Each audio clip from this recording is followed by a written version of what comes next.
Assalamualaikum warahmatullahi wabarakatuh. Alhamdulillahi rabbil alamin. Wassalatu wassalamu ala ashrafil anbiya'i wal mursalin wa ala alihi wa sahbihi ajma'in. Ashhadu an la ilaha illallah wahdahu la syarika lah wa ashhadu anna Muhammadan 'abduhu wa rasuluhu la nabiyya ba'dah. Faqad qala Allah ta'ala fil Qur'anil Karim. A'udzu billahi minasy syaithanir rajim. Bismillahirrahmanirrahim. Ya ayyuhalladzina amanu ittaqullaha wal tanzur nafsum ma qaddamat lighadin wattaqullaha innallaha khabirum bima ta'malun. Sadaqallahul azim. Kaum muslimin yang dimuliakan oleh Allah Subhanahu wa taala, pada kesempatan kali ini saya ingin mengajak kita sejenak melakukan evaluasi terhadap amal kita dan kondisi iman kita pasca Ramadan. Hari ini tanggal 5 Syawal 1441 Hijriah. Sudah 5 hari kita meninggalkan Ramadan atau ditinggalkan Ramadan. Maka pertanyaannya adalah bagaimana kondisi amal dan kondisi iman kita setelah ditinggalkan Ramadan. Dalam ayat yang tadi kita bacakan, firman Allah surah Al-Hasyr ayat 18, Allah SWT mengingatkan orang-orang beriman agar selalu melakukan evaluasi. Wal tanzur nafsum ma qaddamat lighad. Hendaklah setiap orang, setiap pribadi mukmin melakukan evaluasi, ya, melakukan muhasabah.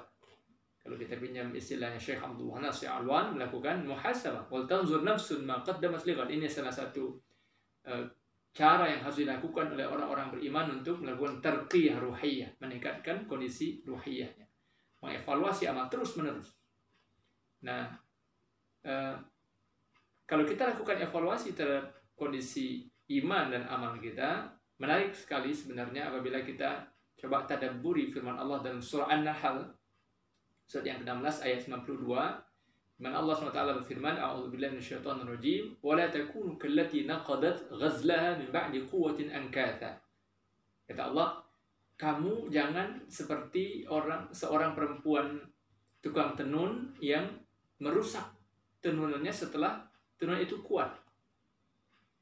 Kalau kita baca kitab Lubabun Nukhul fi Asbabun Nuzul yang ditulis oleh Imam Jalaluddin As-Suyuti, salah satu kitab yang paling otoritatif bicara tentang Sababun Nuzul, Asbabun Nuzul sebuah ayat. Di situ dijelaskan oleh Imam As-Suyuti bahwa ayat ini turun terkait seorang perempuan di zaman Rasulullah bernama Sa'idah Al-Asadiyah, seorang perempuan yang kurang waras, ya, yang gila begitu, yang kerjanya mengumpulkan rambut dan serat-serat tanaman untuk ditenun atau dipintal, kemudian dia rusak lagi. Dalam tafsirnya Imam Ibnu Katsir menjelaskan bahwa ayat ini bicara tentang orang yang merusak janji dan sumpahnya kepada Allah setelah dia kokohkan. Nah, terlepas dari sababun nuzul dan tafsir ayat ini, para ulama ternyata juga menjadikan surah An-Nahl ayat 92 ini sebagai dalil tentang betapa anehnya seseorang yang merusak amalnya setelah amal itu demikian baik, demikian bagus. Sebulan Ramadan kita sudah berjuang, berusaha meningkatkan kualitas amal kita. Kita perbaiki amal kita. Kita beribadah sedemikian hebatnya. 1 bulan penuh. Kita berpuasa di siang hari. Kita qiyam Ramadan, salat tarawih di malam hari. Salat tarawih dan witir ada yang 11, ada yang 23, ada yang bahkan lebih dari itu. Ada yang nambah lagi tahajud sebelum sahur dan seterusnya. Sangat bagus amal kita di 1 bulan Ramadan. Tilawah Quran, ada yang mengkhatamkan Quran 1 kali, ada yang 2 kali, ada yang juga ada mungkin bahkan lebih dari itu. Bersedekah banyak, berzikir banyak dan sebagainya. Mendengarkan pengajian. Dalam masa pandemi ini mungkin kajian-kajian online dan sebagainya. Sangat bagus sekali amal kita di 1 bulan Ramadan. 1 bulan penuh. Nah, apa kabar amal dan iman kita hari-hari ini setelah Ramadan berlalu? Maka inilah muhasabah itu, inilah evaluasi itu. Setidaknya ada 3 hal yang harus kita lakukan, kaum muslimin yang muliakan Allah SWT, dengan melakukan muhasabah dan evaluasi itu. Pertama, kita tentu harus bertekad, berazam, berniat kuat bahwa kita ingin tetap mempertahankan semangat amal. Persis seperti Ramadan tentu saja tidak mungkin, karena memang bulannya beda, keberkahannya beda.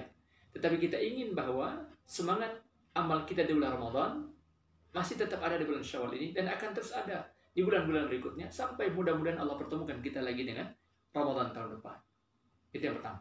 An-niyah al-qawiyah, strong intention, strong will, ya, keinginan yang kuat. Dan Rasul bersabda dalam hadis sahih Bukhari Muslim muttafaqun alaih, hadis sangat masyhur, kita semua sangat hafal. Apa kata Rasul? Innamal a'malu binniyat wa innamal likulli imri'in ma nawa. Sesungguhnya semua amal itu ditentukan dan dimulai dari niat, dan setiap orang akan mendapatkan apa yang ia niatkan.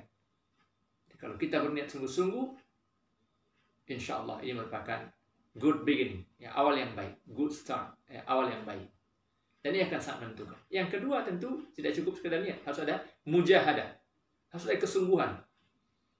Dan Rasulullah memberikan pelajaran melalui puasa Syawal. Rasul bersabda dalam hadis sahih dari Imam Muslim tentang puasa Syawal, man shama Ramadana thumma atba'ahu 6 min Syawal kana kasiyamid dahr. Siapa yang berpuasa dalam Ramadan kemudian dia lanjutkan dengan puasa 6 hari di bulan Syawal, maka sama nilainya seperti dia berpuasa sepanjang tahun. Kenapa puasa 6 hari bulan Syawal ini demikian istimewa, pahalanya demikian besar? Karena ini merupakan bagian dari tarbiyah imaniyah, latihan iman kita agar apa? Stamina ibadah Ramadan itu jangan begitu rupa lenyap, hilang begitu saja, dipertahankan dan di-maintain dengan puasa Syawal. Dan begitu seterusnya, mudah-mudahan bisa dilanjutkan lagi dengan puasa sunnah Senin Kamis dan seterusnya nanti ba'da Syawal ini, atau bahkan di bulan Syawal ini tentu saja. Yang ketiga, dalam rangka menjaga semangat itu sangat baik kita terus jaga kebiasaan at-tawasi bil haqqi wa bis sabr wa bil marhamah, at-tanasuh, saling menasihati, saling mengingatkan di antara kita, saling memotivasi di antara kita.